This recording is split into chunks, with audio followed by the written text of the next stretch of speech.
In this video, we're going to learn about unilateral training. I have given templates and sample programming.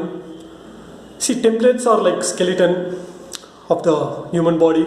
So once you design the template, you can write many program depending on the trainees' physical capacity, work capacity, technical proficiency, training age.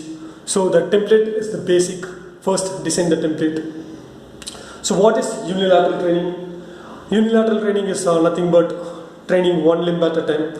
So example would be bilateral barbell bench press, that is you're using both arms, but if you do a single dumbbell bench press, that would be a unilateral training. The benefits, I'm not going to delve into too much of it.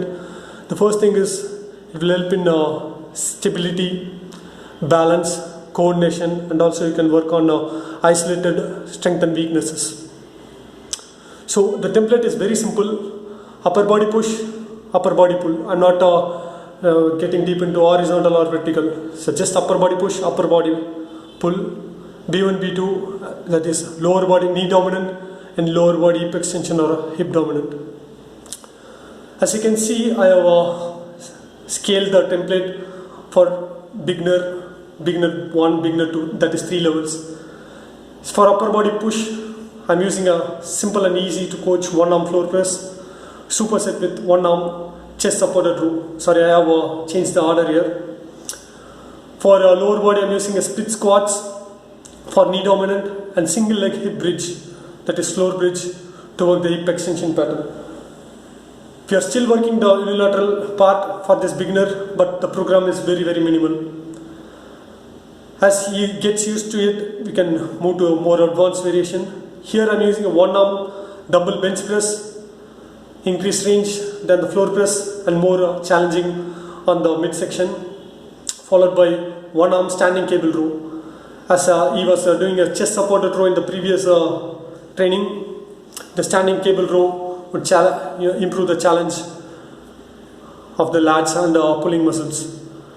And B1, B2, instead of split squats, I'm going to a reverse lunge, dynamic pattern, and followed with a single leg hip thrust. It's nothing but I'm elevating the shoulders. It's a progression for the hip bridges on floor. Finally, on the third phase, he is using one arm shoulder press.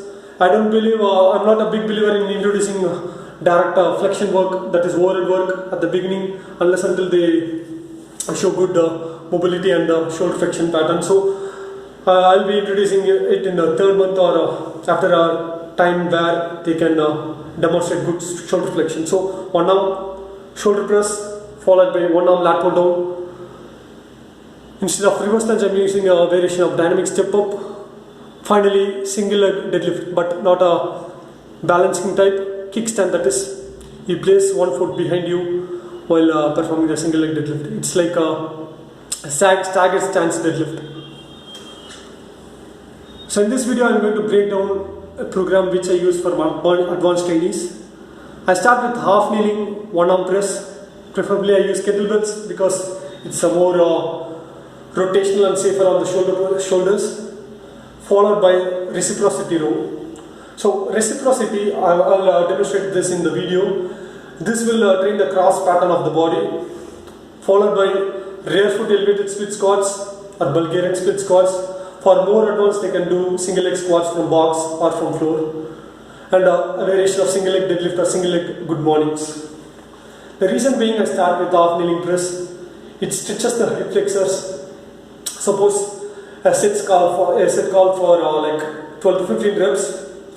It takes around 8 to 15 seconds. So I'm getting a good passive stretch in the quadriceps and hip flexors. Followed by the reciprocity row, will stretch the hamstring actively, which both of the stretches will facilitate for the lower body training. That is rear foot elevated split squats and single leg deadlift here. Whereas a Bulgarian split squats will actively stretch the quadriceps and psoas, which will inhibit the flexor muscle and will recruit more glute and hamstring and aid in hip extension when performing the single leg deadlift. So this is the rationale behind this sample program. Start introducing some variation of unilateral training in your program. It's very good to improve strength unilaterally and work on weaknesses.